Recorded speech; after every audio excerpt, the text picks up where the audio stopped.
He said he's down. Okay. Canucks, what's going on? Yo, does hang on here. I'm gonna slide into a VoIP.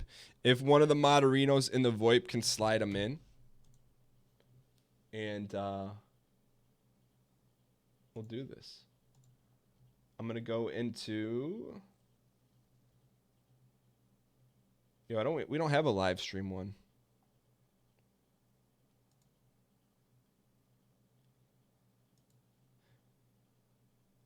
Just do it in the subscriber one. That's where I'm in the subscriber room. If one of the moderinos don't mind doing that. All right, let's continue to dial here. All right, so what is the prop? Where there's sun shines bright and the mood is light, a little creature is paralyzed by fear. We may need a hint on that one. Sasha, Don the red shirt gold chain for 4 consecutive months. Thank you so much for coming back. Not once, not twice, but 3, but 4 times. Can we get some welcome Sasha with some dang champ spam in the chat? Thank you so much for the support. Can we go down here?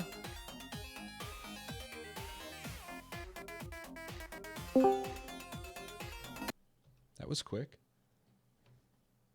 Yo, Theory. Okay, Theory's here. And Nikita's calling me on the phone. Theory. Does that work? Hey. Theory, can you hear me?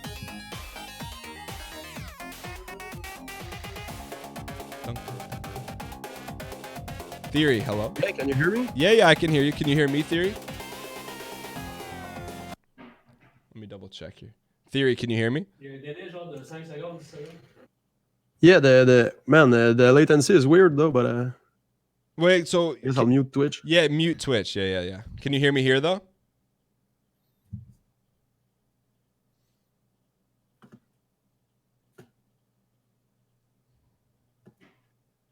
Yo, Theory, you got me?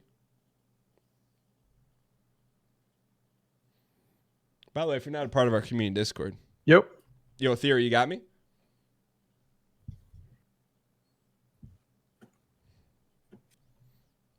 Yeah, but for some reason, I'm not hearing you in Discord, and I have like a 20 seconds latency with Twitch, so I'm not sure how we can do this. Oh, okay. So let me see this here then. We shouldn't have any. I'm gonna call you direct here. I'm gonna call you direct in Discord. So I'm gonna send you a friend request here.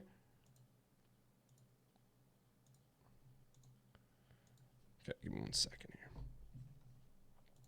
Yo, you never know what to expect around these parts, all right?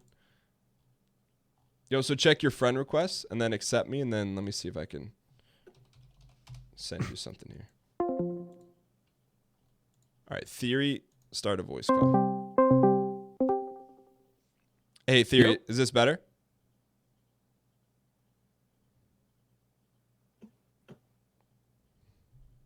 Can you hear me now? Yeah, I can hear you. Is this better for you or no?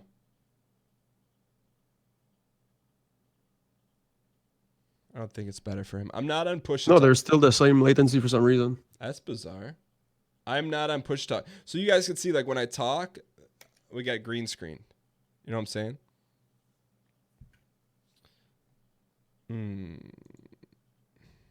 What if I change my region? This is so bizarre. I've never really had that issue. All right, so what I'll do then, Theory, just to kind of roll with this, I'll ask you a question, and then I'm just going to be quiet. Hold on, let me check my mic settings here real quick. My mic settings should be fine. I'm on, you know what I'm saying? We should be good here. Is Theory, where are you located? Wait, Theory, let me ask you this. Can you turn up Discord and turn... I'm in Quebec in Canada, East Coast. Got it. Can you turn up your Discord and turn off Twitch? Or no? Or at least mute Twitch?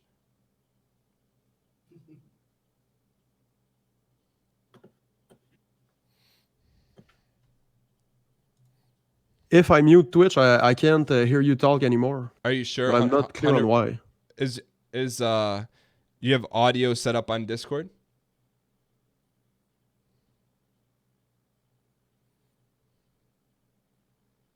Yep. Okay, hold on.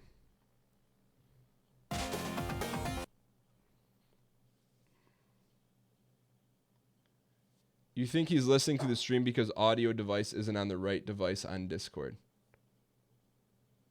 Yeah, I've never had that problem on Discord.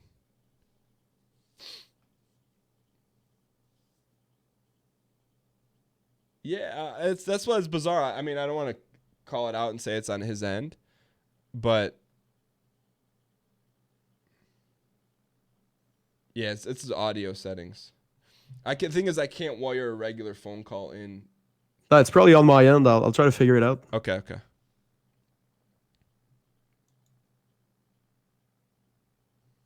don't know why I had that up, but all right. So let's get back to the game, and then Theory can pop in when he's ready. Yeah, it would be really cool. I think it's just something with his settings. My man can make an incredible game, but figuring out Discord, that's where we're the expert. No, I don't know where I was going with that one, but Are we synced now? I think this is good. Theory, you got me? Oh yeah. Let's go. Welcome to the show. Yo, so let me turn down the music here for a second. Actually, we're good here. Wait, just give me a 1, 2, 3 check. 1, 2, 3 check. Is he good? You guys can hear him, right? I just want to make sure the game loud is it. Game music. Is he good, chat? Turn the game down a tad. Okay.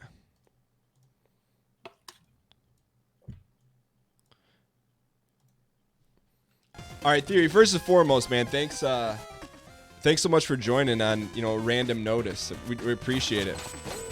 Yeah, well, thanks for having me. Martin was just checking your stream. Was like, hey, you might want to jump in. So yeah. I guess it's happening. Yeah. So tell me. So this, you said you've dreamt about the idea of this game since you were a kid. What's the story behind that? Well, so Ninja Gaiden 2 has been a big one, right? The obvious inspiration there.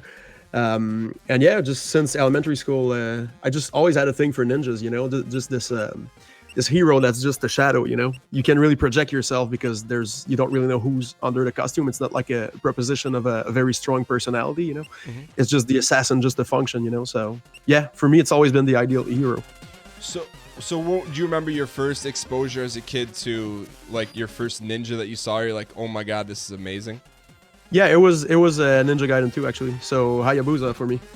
And then, how come number 2 and not number 1? Oh, it's just the one I got. Okay. Yeah. So you grew up, that was the first one that kind of struck your fancy in terms of you wanted to make a game. What do you remember, like specifically when you said, "Hey, I'm gonna make this game" at some point in my life? I didn't really know that I still thought games fell out of the sky, at that point. I just like the idea of the ninja, and I started so what I did was, well, it's not really a comic book, it was just like a pencil on white paper, and I had this story. My first ninja actually threw a boomerang, which is kind of lame, I guess. But yeah, and it was just the story of a ninja, and I just always stuck with it, and the world slowly built, in my mind, and eventually, about 10 years ago, or a little over 10 years ago, I went to study to become a gameplay programmer. And I thought, hey, one day maybe I'll become a designer instead and make this game I've always wanted to make, and it all happened. Okay, so there's like a couple gaps there. You're saying like it all happened, but realistically speaking, like when you started like designing the game, yep. Like, so you have some of those original design documents from when you were a kid? They're not really documents. They're more like concepts of events that happen in the story or characters that you fight, Mm-hmm. And you still have some of those originals? Well, they're not, all drawings, yeah, for sure. But they're not like, it wasn't, like text of here's the metric and how many hit points to that boss or whatever. Yeah. They were just like silly concepts, like the 2 ogres was just from playing Kinball, the big pink ball. I don't know if you played that as a kid. What was it called, the game? We called it Kinball. It was just like a huge pink ball that you smashed, and I'll try to find a riff for this. Yeah, no, that's cool. So you kept those original like, sketches and drawings and things like that. Some of them, yeah. Have you ever released them for people to see or no? Not really. How come? I don't know. Will you release them for people to see? Hold on, I'm trying to. Yeah. So I just dropped in chat a Kinball thing. Okay. I mean, yeah, I could sift through and see if some of them are at presentation condition, but I doubt it. No, well, I think that's what, like, I think it'd be cool to see non-presentation condition of, like, you know, Right. this is what you saw as a kid, and then this is what it evolved into. So, Right.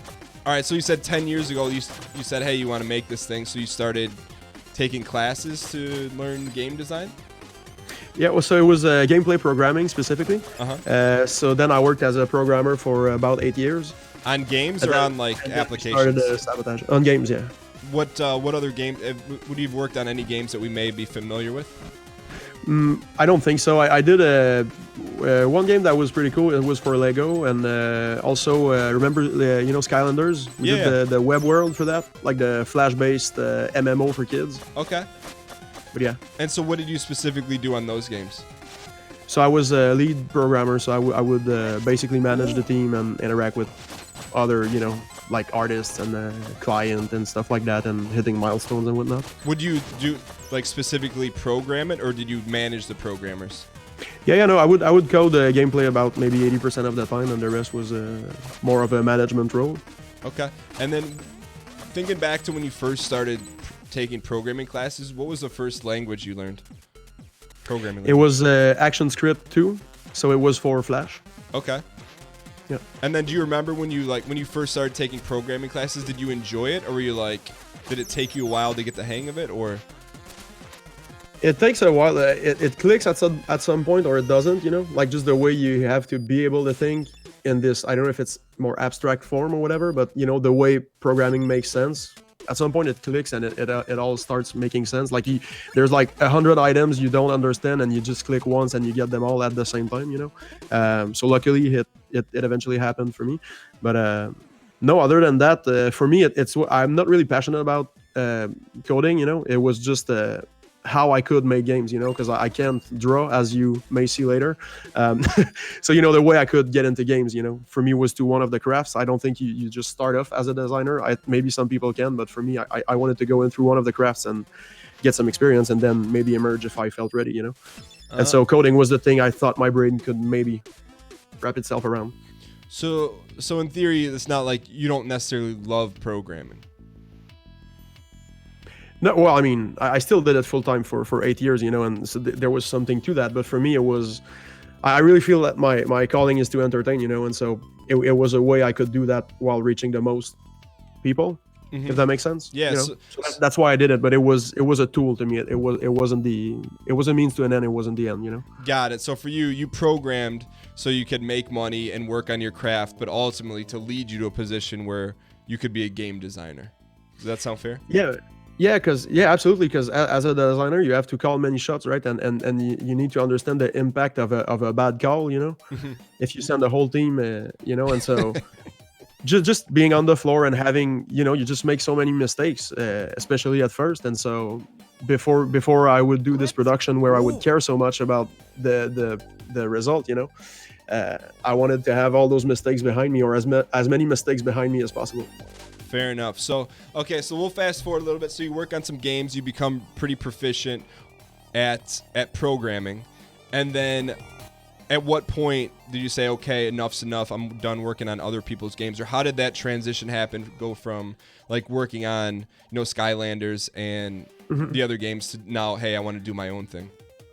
Right. Well, the biggest part was just meeting people, you know, because you hang around in the studio and you know, at some point you go grab your lunch and you see, oh, on this guy's screen he's working on a personal project, and you're like, that's pretty cool, pixel art. That's kind of like what I was hoping to get for this game. I may end up doing, or maybe not ever, you know. And so just one by one, you know, you kind of like cherry pick all those people, and everyone at Sabotage, we've all known each other for almost a decade at this point, you know, and everyone was cherry picked, you know, to work on this, because they each had the little thing they could bring to the table. And it started with Phil. Phil is our level designer, and he has more experience. He used to be at Ubisoft Montreal, you know. He started the first Assassin's Creed, used to work on the Prince of Persia, Warrior Within, things like that.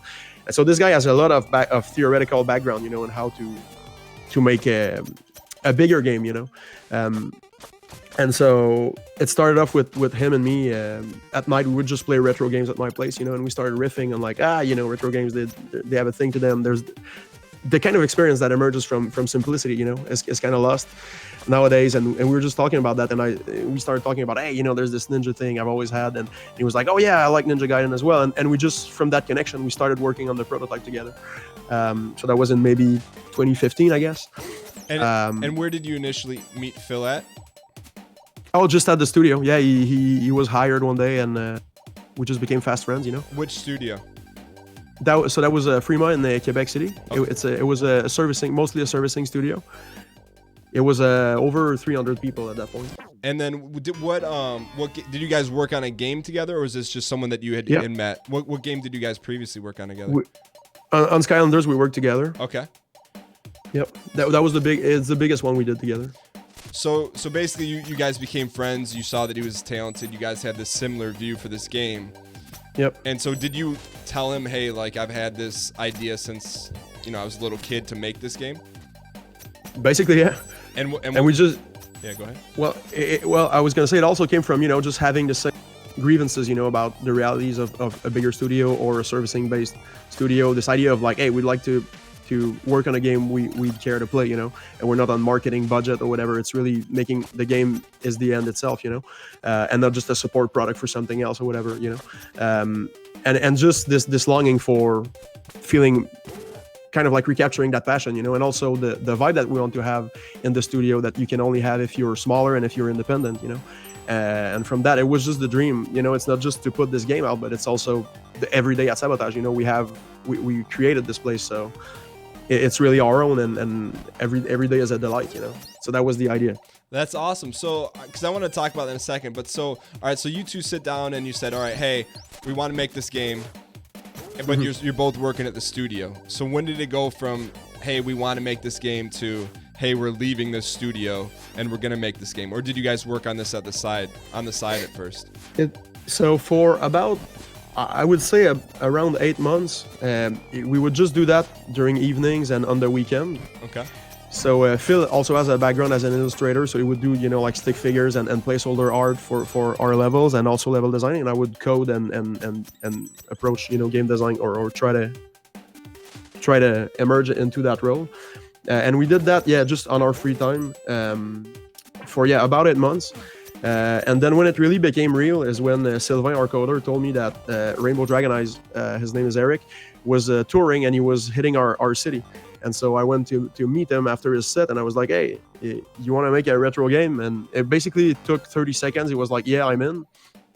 And so he rolled a first track for the game, and it was so good that it was just, all right, now it has to be a thing, And so from there, I went to meet Martin. So Martin is our executive producer. So he's not really in production, but all that has to do with financing. He understands these things very well. All right, let me pause you real quick. So tell me, so you met the music guy. What's the music guy's name again? I'm sorry. His name is Eric Brown. Eric Brown. And you knew Eric Brown from where? You went to one of his shows? No, so I was just a fan of his work. So Rainbow Dragon Eyes is his chiptune metal project. So he basically growls over Game Boy music. Okay, that's cool. So you're just a fan of his work? Yeah, it's just, this kind of a Nintendo core vibe, if you will. So I would just listen to that while working, it's kind of like geek metal stuff. Okay. For about maybe 2 years, I guess. And in this dream scenario that I was constantly telling Sylvain, our coder, I was like, we'll start this thing, we'll make the ninja game, and Rainbow Dragon Eyes will make the music. And, it was part of the whole thing that would never happen, but I still like daydreaming about it, Yeah. And so, and he said, look, he's playing, this weekend. And so I just went to meet him. He played in Quebec? Yeah. Okay. So he was doing a North American tour, basically, and Quebec was on the set, so. All right, and so I don't know much about this guy. Is he like, if he's touring, he's, pretty popular, or is that what he does full time? Yeah. Well, and absolutely. Like, he's a full-time musician. It's been, I think, 4 years at this point that he doesn't have, like a day job or whatever. Well, obviously he works with us as well. Yeah.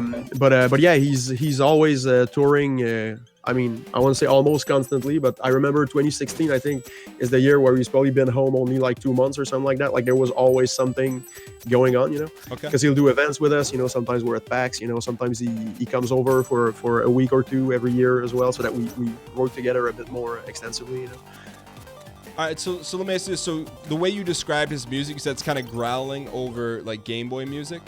Yeah. So then what, like, it sounds very different, at least the way you describe it, than how the soundtrack for The Messenger sounds.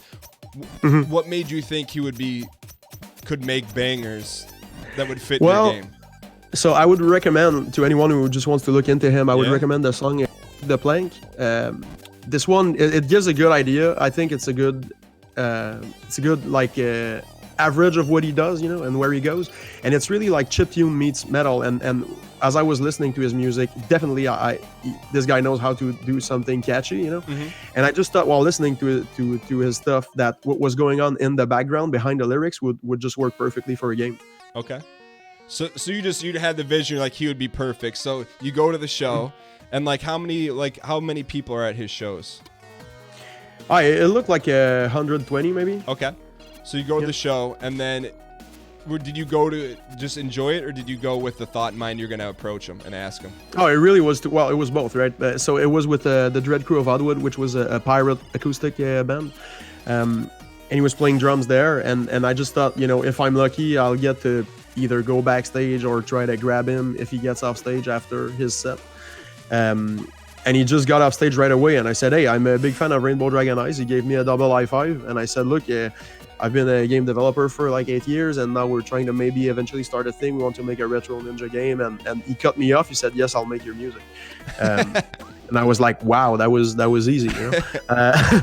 And so yeah, because and to him it was exactly the kind of thing, you know, he hopes would eventually happen, you know, as a side thing to what he does, you know, because you're really lighting a beacon when you write music like that. It's very niche, you know, but it's like, oh, you'll have the perfect fit with someone eventually, you know, and so yeah, no, it's a very good story. Okay, so he's on board to make the music, and then I imagine when he said yes, you're probably just like fired up, like yeah, oh yeah, absolutely. So, and now it was like, okay, we need to show him that we can also make a good game, you know, because it takes a lot of time from going to prototype. It looks awful for a long time, but he looked at the creative briefs, you know, like the design documents that I wrote to kind of brief to onboard the team members, and he was like, okay, yeah, I get where your head is with that, and it makes sense. And so the trust was established, and from there we started working. My advice is pay your freelancer early. That's the first thing we did, you know.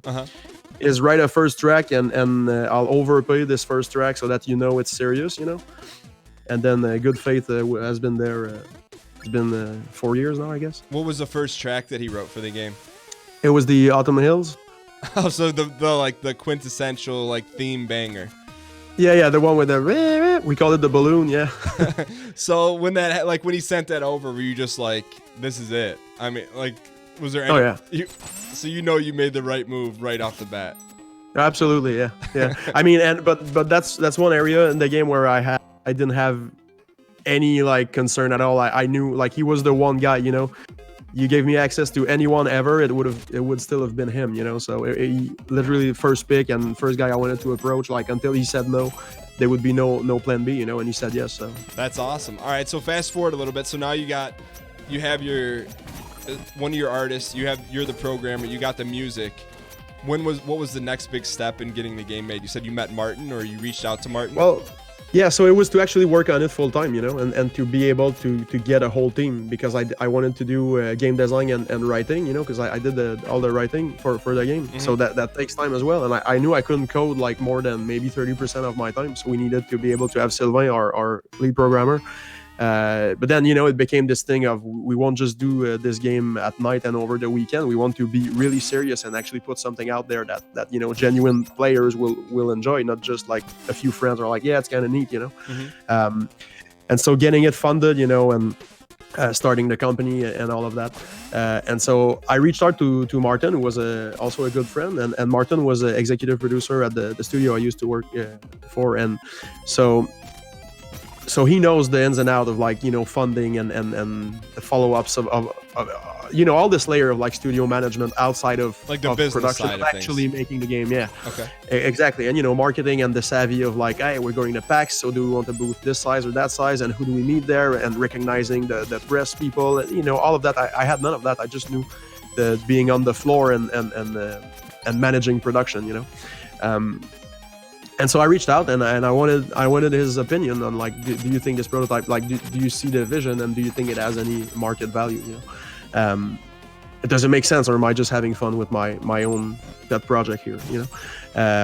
And so there was one track and placeholder art, but the cloud step was there. The cloud, you know, the thing where you get a double jump by hitting something. Yeah. That was always core to the gameplay, you know, because you want to bring a little twist, you know. You can't just do yet another, you know, retro platformer.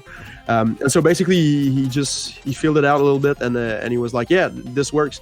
And we had a few meetings after that, and he decided, look, I'll drop everything and we'll start this together. And so basically what he's doing is basically he takes care of everything except the game, so that we get to do nothing but the game. Okay, and when did that happen, roughly?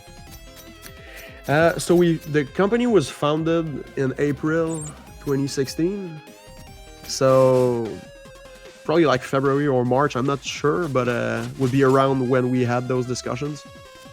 Okay, so February of 16? Yep. Okay.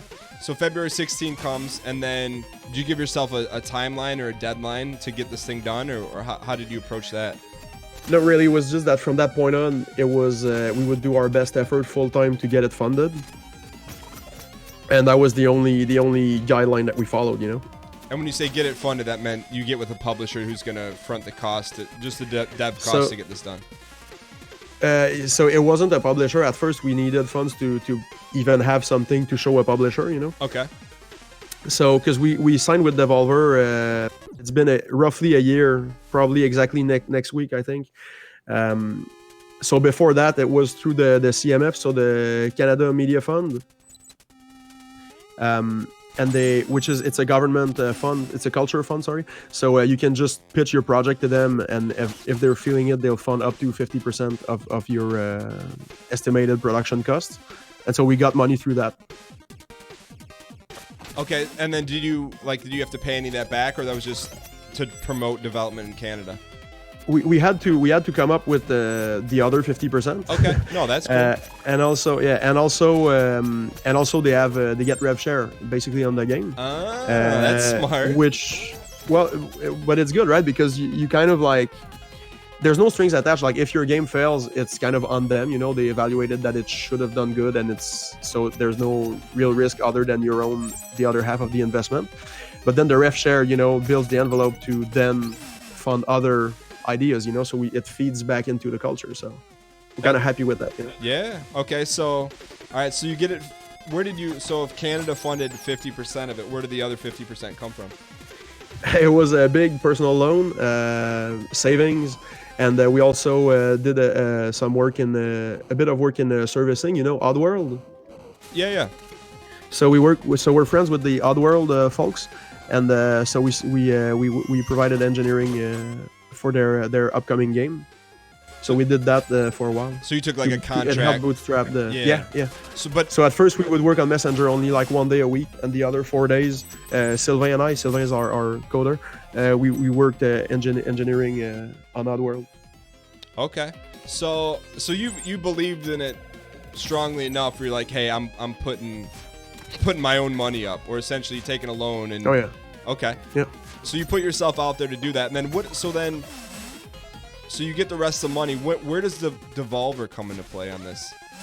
So we went to PAX South, so 2018, so almost exactly 1 year ago, and it basically just happened kind of organically. Like so Nigel, who's one of the Devolver, he showed at the booth on a recommendation from this guy Kirk from Nintendo, who's the Nindies representative. He said, they need to see this game. It's like, okay, we had been trying to reach out for so long because Devolver, you know, they get really busy, and so, you know, I felt like maybe in person with a recommendation was the best shot we would get. And so Nigel showed up at the booth, and I gave him the pitch. We only had a few levels ready by that point, but we still had, you know, a first version of the 16-bit. And I basically gave them the whole pitch of like, so at first it's like linear, but then you realize you've been playing a cutout portion of a thing that's more open, and with the 16-bit and the shifting and all of that. And basically he liked the pitch, and he sent his whole team, and gave the pitch to the whole team, and they also liked it, and so we were in. And so when you say in, that means they're fully funding the rest of it, or? Fully, yeah. Well, so they wanted us to come up with an ask, you know, and it was like, well, look, so because we were supposed to finish the game for March 2018, but it would not have been the complete vision. A few bosses had to be cut, and a few levels as well, and bits of story would maybe become DLC or maybe never, depending on their reception. And so yeah, and so basically we said like, here's what we would need to make the whole thing, and they would be ready by the end of August 2018, and here's how much we need because we're running out in March. And they basically said okay. And then were you happy? Did you have to negotiate the deal, or were you pretty happy with the initial terms with Devolver? No, it was we basically asked for what we wanted, and they said yes, that makes sense, and that was the end of it. Okay. So yeah. All right, so you get everything lined up, you get your financing lined up. Now it's time to finish the game. What was that process like of finishing the game? Was it as easy as you thought? Did you have some big stumbling blocks, or? I would say it was as hard as I thought. Okay. Now what happened is with the team is we really had it down, and it was like, look, we don't want to be crunching here, but here's the full vision, here's the reduced vision, and the whole team decided to go all in. And so yeah, the last I would say 5 months, it got pretty intense. Like we really worked a lot because we wanted to have a high level of polish. You really only get one shot at a game being your first, and you send this message of like, this is who we are and this is where we set the bar, So yeah, we really went all in, and fortunately now we have the means to be more in a mindset where it's not ready until it's ready, Yeah. But yeah, so yeah, we earned our freedom, I guess. So basically you talk to the team and like, hey, we can kind of not grind it out and make like this, call it B version of the game, or we could all work our faces off and make the A+ version. And everyone's like, right, let's do the A+. Yep. All right. So at this point you're shoving the chips all in. Everyone's going all in. You finish it. Do you remember the date that you finished the game? Roughly? Well, that we finished, I mean, we're still working on it, but we actually, the actual ship was 2 weeks before the release, which was August 30th. Okay. So we just send to it's called a lot check. So you send your thing to Nintendo, and they get 2 weeks to review everything and approve that it can go live. And now it's like fingers crossed that they don't come back with like, you need to fix this first, and then you're delayed by another 2 weeks, and it was a bit stressful because to celebrate the launch, we flew the whole team to PAX West.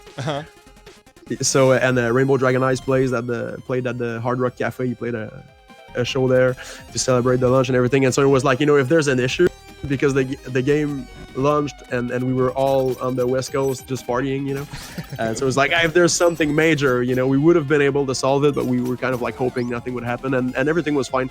I guess it's one of the perks of doing a single player game, There's no like server crashes or whatever, or things to monitor so much, but we still got some major issues that we had to fix, as soon as possible. So it didn't come back a quick clean patch. from Nintendo.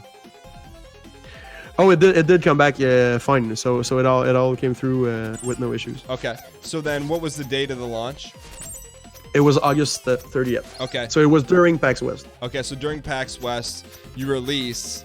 And then where do you get your first initial sales numbers from? Is it on Steam, or like who reports it to you? Steam is live. Like you get it in real time every day. You can get up in the dashboard. Okay. But then, but we're going through Devolver, so they have the access to everything. So for the Switch, we don't. Yeah, for the Switch we don't have it, but they just send us, a report, or whenever we ask, they'll just tell us. But yeah. So all right, so it releases on August 30th. Did it like take off right away? Did it take a while to get going, or like what were your expectations?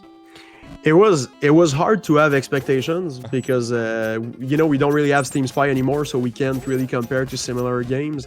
And it's been such a great, like 2018 had so many great games and so many games period, that it was really hard to tell, whether we'd really see any traction.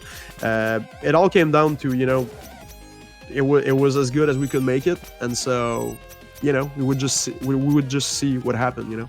Obviously we haven't sold a million copies yet, but but the reception is enough that we're afloat, and we can work on free DLC for active players, so we're happy with that. Okay, so like in terms of, I know you said you don't have expectations, but like, are you happy with the results? Absolutely. Oh yeah, absolutely. Okay, so I was, I mean, just coming from the childhood and everything, emotionally with where I bought it, I would have been, happy for the rest of my life that even a few people bothered playing it. But no, we're really it's at a level where, and critics, it was really well received as well. So I mean, we're a bit puzzled as to how we're not getting more traction with the reviews that are so good, and then everyone who plays it seems to really enjoy it. I think it's just a thing where there's so many games that, I think it will make sense in the long tail, and so that's why we're just, we keep on building the world and adding free DLC, and we'll see how it goes. But we're certainly happy with where we're at. Yeah, and I know you guys did like you did some Twitch promotion too. I know you guys had like bounties and stuff like that. But like, I'm an example of like, just to give you some granular information, like this game's completely in my wheelhouse of something that I would play. I love games like Cuphead and Right. Shovel Knight, and I grew up on Nintendo. But this game's been out for a while, and I just now am playing it. And I don't really have a reason for that. Maybe because, like you said, like I've been playing a lot of other games, but it's like the second I got into it, I'm like, this is amazing. I want to play it and finish it. So. But that's cool, man. So it's out now, and it's like. Do you think if you were to go back in time and tell yourself as an 8-year-old, like, hey, this game's going to be made, like, do you think you would believe it? I don't think. Well, no, but mostly, if I had known, I would have stressed out way too much, and I could never have executed all of this. So it's kind of like that thing where you didn't know it was impossible, so you did it. Yeah.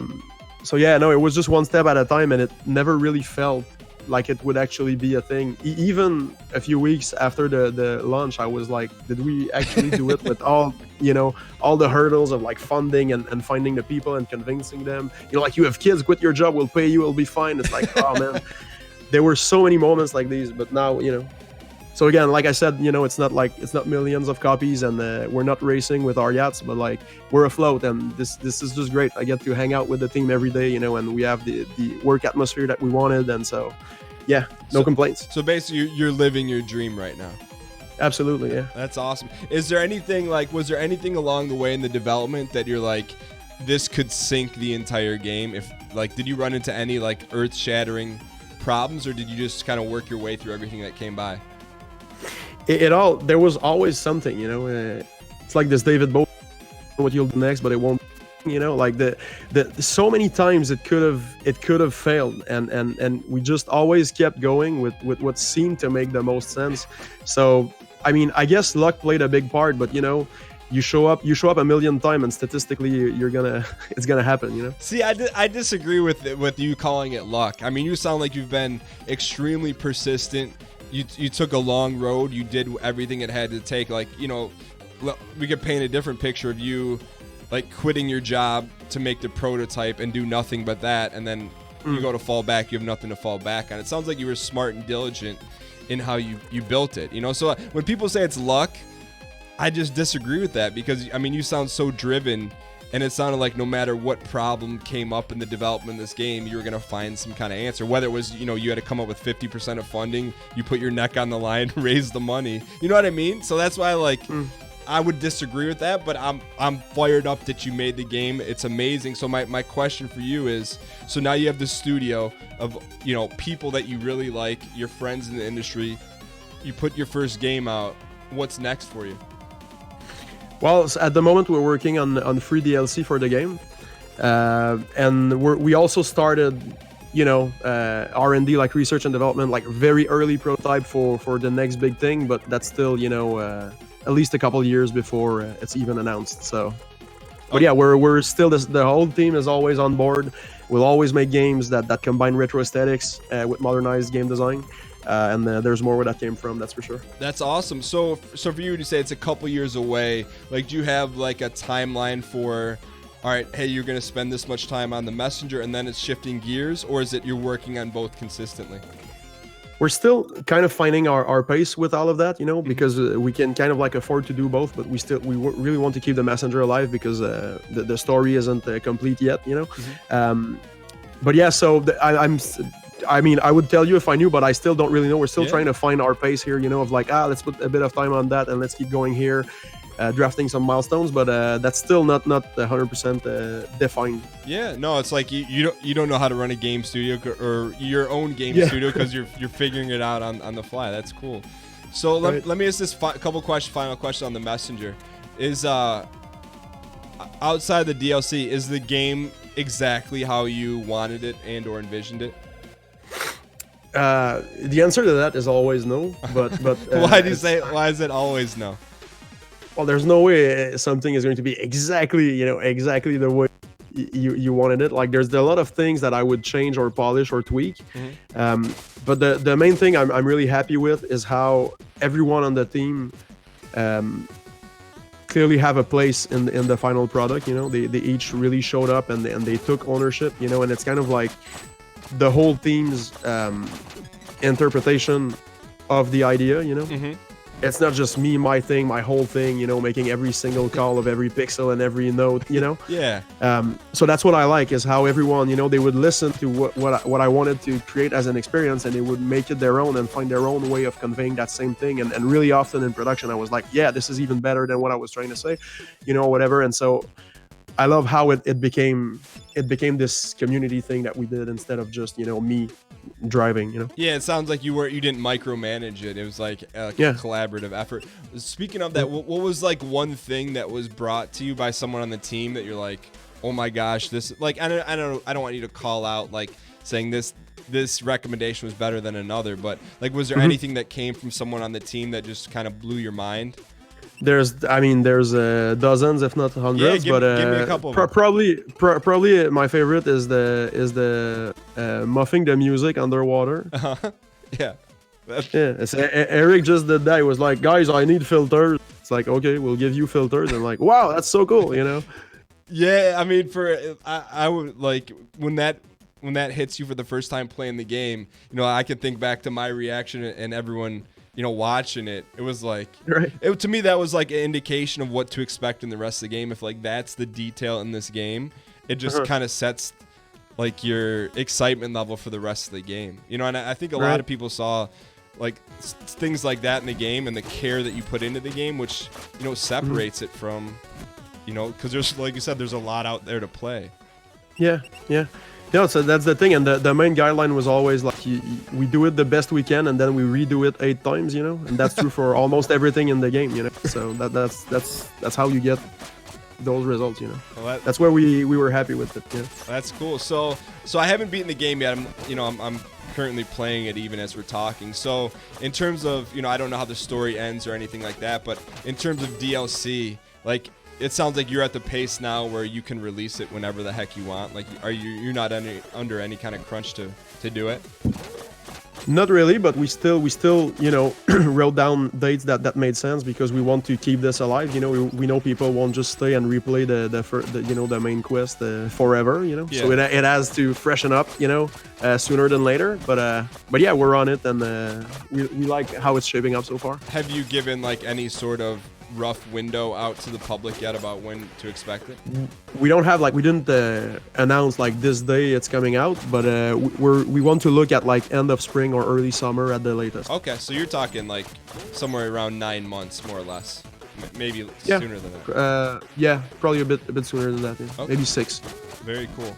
All right, my last question for you is that in this whole process, like, did you learn anything about yourself that you didn't know was there, or what was your biggest takeaway from producing your first ever game and having it be, successful and critically acclaimed?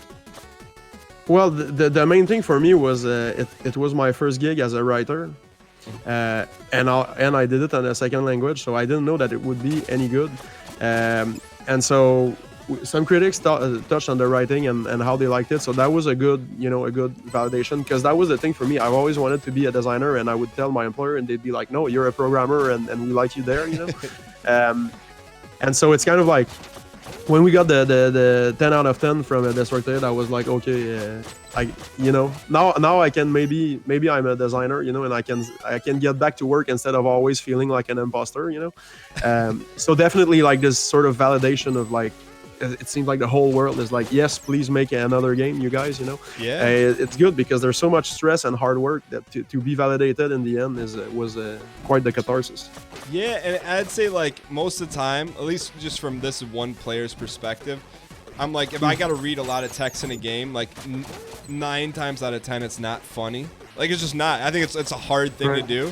But, you know, the way you've written the game, like, there's times when I'm, like, laughing, just reading it. I'm like, how is this funny? But it's really, and I feel like across the board, I mean, you don't need me to tell you this, but you did a really good job in terms of, you know, building humor into the game. And I think in a medium that's not easy to convey humor to, you know, the average gamer, at least in my opinion. So it's cool. Well, thank you. Yeah, no, it's been a lot of fun to play. You know, we're gonna complete it playing through it here on Twitch on the show, and you know, want to thank you for all the effort and care you put in the game, because it's one of those games that you play that it's just, you know, it's something special, and you know, thank you for putting it together. But for the people that are, you know, watching or listening to this, where can people keep up with what you got going on? Like, what's the best place to follow you? Well, we're so we have a Discord community that's pretty lively. We have a game going on and all of that. That's like foreshadowing the next events that will happen. We're also on Twitter at SabotageQC, and I guess we have a Facebook page. We post news there a little bit, but yeah. Okay. And then do you have a personal Twitter or anything where you update stuff, or you do it all through the company? Yeah. I'm at Sabotoy, SABOTOY. I'll link it in chat. Cool. All right, well, Theory, thanks so much for coming on, and I look forward to following the rest of, you know, the DLC development, also what you got coming up next. It was, you know, I think your story is really cool because, you know, this wasn't like a one-hit wonder in terms of you just didn't snap your fingers and this game appeared and all these magical things happened. Like, you worked your face off, you went through a lot of adversity, you had a vision, and you saw it through, and you know, I think it's really cool for a lot of people to hear your story, you know, in addition to learning about and playing the game you created. So it was wow. Well, thanks. Yeah, no, I know this is super impromptu, but thank you. You know, thanks so much for popping in the Twitch show, and thanks for coming on for an interview, man. It's been a complete pleasure for us. Well, same here. I mean, it's a real honor. I'm really glad I got on. Yeah, me too, Theory. Well, thanks so much, man, and keep in touch, and maybe, you know, we can connect at a future PAX or conference. I'd love to meet you. Absolutely. Will you be at South? We'll be at South. I don't know if I'm gonna be at South, but looking like West. I don't know if you're gonna be at West or not. But, okay. Yeah, we'll do all of them this year again. Cool. Well, I look forward to meeting you, Theory. All right, same here, man. All right, man. I'll talk to you soon. Cool. Have a good one. All right, you too. Bye. Yo, chat. T-edits. T-edits, you know what to do with that. T-edits. Is Zane here too? Dude, super nice dude. I had no idea. You know, when you see a game's published by Devolver, you're like, oh, okay, hey, look, they created this mega team and whatever, and cranked it out. But, you know, to hear the story behind Theory, like, here's a kid who's got a vision for a game, and all of a sudden, like, pieces it together over a decade. And I think it's an incredible story. What did you guys think of the interview? Is there anything, you know, I know was not planned, but you didn't ask to use DJ Karnov? Oh, I'll send him a message. Thierry? Am I saying his name wrong? What's Theory? What's his name? sorry. How do you pronounce it? Thierry. I mean, he probably can't tell the difference with my accent anyways. Theory. Cool. All right. Sorry, no. Thierry. I'll do an intro for that. Yo, T-edits. Is Zane here? Zane, can you clip that? Then I need to get you in touch with T-edits, and then I'll shoot a quick intro. Tyler, T-edits, to put it on the front end. Call him back and say sorry, Thierry. No, yo, thanks so much, man. Thierry, thank you so much. You know, you made a fun game, and like I said, even more than the game, I think your story's awesome too, man.